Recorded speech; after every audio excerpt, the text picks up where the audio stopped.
তমগ্ন ঘোষ আপনারা অনেকেই জানেন বিজেপি কলকাতার নেতা, কিন্তু তমগ্ন ঘোষ আজকে একটা দারুণ গিনিস বুকে রেকর্ড করে ফেলেছেন। কারোর বাড়িতে থার্ড পার্সন যাচ্ছিল, সুকান্ত মজুমদার বলে একজন নেতা, একজন মন্ত্রী ডাক্তারবাবুর বাড়িতে যাচ্ছিল, তার জন্য সুকান্ত মজুমদার তিনি গ্রেপ্তার হন এবং সেটা এভাবে গ্রেপ্তার করে তুলে নিয়ে যাওয়া হচ্ছে কেন একজন কেন্দ্রীয় মন্ত্রীকে, সেটা বলতে গিয়ে তিনিও গ্রেপ্তার হয়ে গেলেন। এটা একটা গিনিস বুকে রেকর্ড হবে। আমি কংগ্রাচুলেশন জানাচ্ছি। আপনার রিঅ্যাকশন, আপনি কি লালবাজার থেকে? আমি লালবাজার থেকে ডাইরেক্ট এলাম। ডাক্তারবাবু ছিলেন লালবাজারে, কিন্তু জীবনের প্রথম একটা অভিজ্ঞতা হলো কোনোদিন মানে কারুর বাড়িতে যেতে গিয়ে পুলিশের অনুমতি লাগেনি।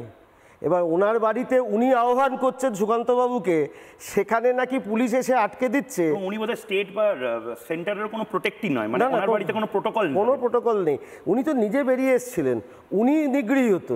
এবং সেখানে সুকান্তবাবু যাবেন, সেখানে সুকান্তবাবুকে যাওয়া থেকে আটকানো, সেখান থেকে প্রতিবাদ করা, মানে আমার বাড়িতে আমি কাউকে ইনভাইট করতে পারবো না নাকি, পুলিশ এসে ঠিক করে দেবে আমার বাড়িতে কে কে আসতে পারে। ধন্য কলকাতা পুলিশ, ধন্য পশ্চিমবঙ্গ পুলিশ।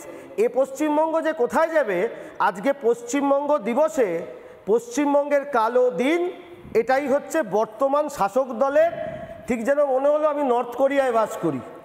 নর্থ কোরিয়ার যিনি রাজত্ব চালান পাকিস্তান, তাই তো, সেরকমই তো অবস্থা। কিন্তু এটা বলার জন্য আবার হয়তো আপনি বাড়ি ফিরতে পারবেন কিনা দেখুন।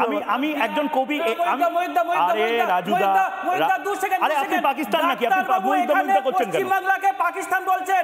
না না, শাসক দল বলছে। কে বলছে? শাসক দলকে বলছে। আপনার শাসক দলকে বলছে, আপনার শাসক দলকে বলছে, তৃণমূলকে বলছে, জিহাদিদের সরকারকে বলছে। জিহাদি সরকার আপনাদের, আপনারা জিহাদি সরকার। একজন ভদ্রলোককে হেনস্থা করেন, লজ্জা করেন আপনাদের? আপনারা নির্লজ্জ, আপনারা নির্লজ্জ। একটা ভদ্রলোককে হেনস্থা করেন, লজ্জা করবে কথা বলতে? আপনারা দোকান দাতা, আপনাদের এক ফোঁটা লজ্জা নেই। আপনারা নির্লজ্জ, আপনারা বাংলা থেকে রসাদারা নিয়ে গেছেন, একজন ভদ্রলোককে হেনস্থা করছেন, লজ্জা করছে না? উনি যখন লন্ডনে যাবেন, লন্ডনে গিয়ে ভারতের এবং পশ্চিমবঙ্গের নাম উজ্জ্বল হবে। সারা লন্ডনের লোক দেখছে, ওনার যত বন্ধু বান্ধব দেখছে, সারা ভারতবর্ষের লোক দেখছে। একদম একদম একদম পাকিস্তান বলছেন। একদম না, বাংলাকে কেউ পাকিস্তান বলেনি, বাংলাকে কেউ পাকিস্তান বলবে না। আমি অংশুমান করের কাছে যাব। আমি দুজনকে শান্ত করছি। আমি হয়ে গেছে তমগ্নদা হয়ে গেছে। আমি অংশুমান কর এই মুহূর্তে রয়েছেন। অংশুমান কর অনেকক্ষণ ধরে বসে রয়েছেন। আমি ক্ষমা প্রার্থী অংশুমান কর, যেহেতু স্টুডিওতে এতজন ছিলেন। অংশুমান কর আপনি কবি, অংশুমান কর আপনি বাংলার কৃতি সন্তান, অংশুমান কর আপনি ডিক্টেটরশিপের বিরুদ্ধে, অংশুমান কর আপনি সামন্ততন্ত্রের বিরুদ্ধে। অংশুমান কর, আজকে আপনার প্রতিক্রিয়া কি? অভিষেক বন্দ্যোপাধ্যায়ের প্রতিবেশীর বাড়িতেও বিরোধীরা যেতে পারবে না, বিরোধীরা বলে না, আপনিও হয়তো যেতে গিয়ে অ্যারেস্ট হতে পারেন। এই কালচারটাকে কেন বাংলাতে আনবো? এটা খুব দুর্ভাগ্যজনক। আজকে যে ঘটনাটা ঘটেছে সেটা অত্যন্ত দুর্ভাগ্যজনক এবং খুব কাঁচা কাজ হয়েছে, আমি কথা বলবো। তার কারণ আমার আগে ইতিমধ্যে যে সমস্ত বক্তারা বলেছেন তারা পরিষ্কার করেছেন যে হতে পারে যে অভিষেক বন্দ্যোপাধ্যায়ের বাড়ির চারপাশে একটা হাই সিকিউরিটি জোন, সেখানে সকলে প্রবেশ করতে পারবে না এবং হয়তো 144 ধারা, যার এখন একটা অন্য নাম হয়েছে ভারতীয় ন্যায় সংহিতায়, সেটা লাগু করা আছে। কিন্তু সুকান্ত মজুমদার তো বলেছিলেন যে আমি একা যেতে চাই, তাহলে তাকে আটকে দেওয়া হচ্ছে কিসের কারণে? ঠিক, বা ডাক্তারবাবু যিনি বেরিয়ে এলেন বাড়ি থেকে দেখা করতে, তাকে এবং তার সঙ্গে প্রশ্ন করছেন যারা, তাদেরকে জেলে নিয়ে চলে যাওয়া হলো, এটা জেনেই যে কিছুক্ষণ পরে আপনাকে একটু, আমার সময় একেবারে শেষ হয়ে গেছে, আমি ক্ষমা প্রার্থী, কিন্তু এই মুহূর্তে অভয়ার মা বাবা এই মুহূর্তে রয়েছেন, কাকিমা এবং কাকু এই মুহূর্তে টেলিফোন লাইনে রয়েছেন। অভয়ার যে ঘটনা, তারপরে অনেক কিছু হয়তো রিপাবলিক বাংলাতে ওনারা দেখেছেন, নিঃশব্দে দেখেছেন। এই বাংলার পুলিশের বিরুদ্ধে গর্জে উঠেছেন বারবার। আমি জানি না কার সাথে আমি কথা বলছি, কাকু বা কাকিমা যারা আপনারা শুন।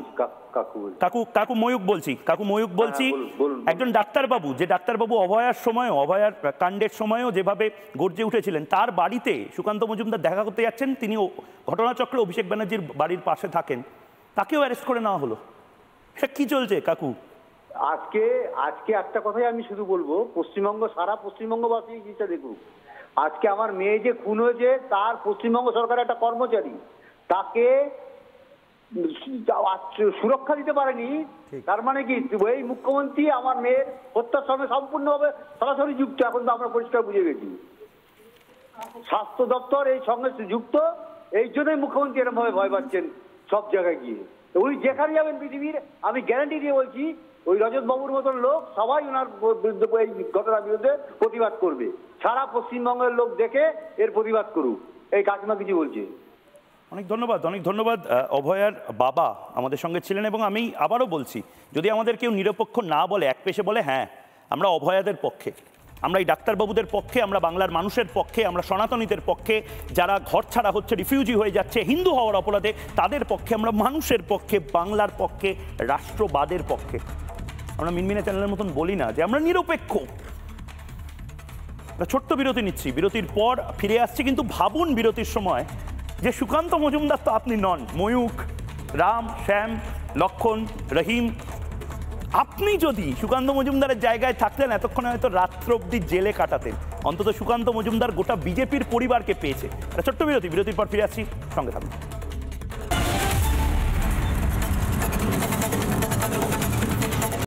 নানা ধরনের কন্টেন্ট দেখার জন্য লাইক করুন, শেয়ার করুন আমাদের ফেসবুক পেজ, সাবস্ক্রাইব করুন আমাদের ইউটিউব চ্যানেল।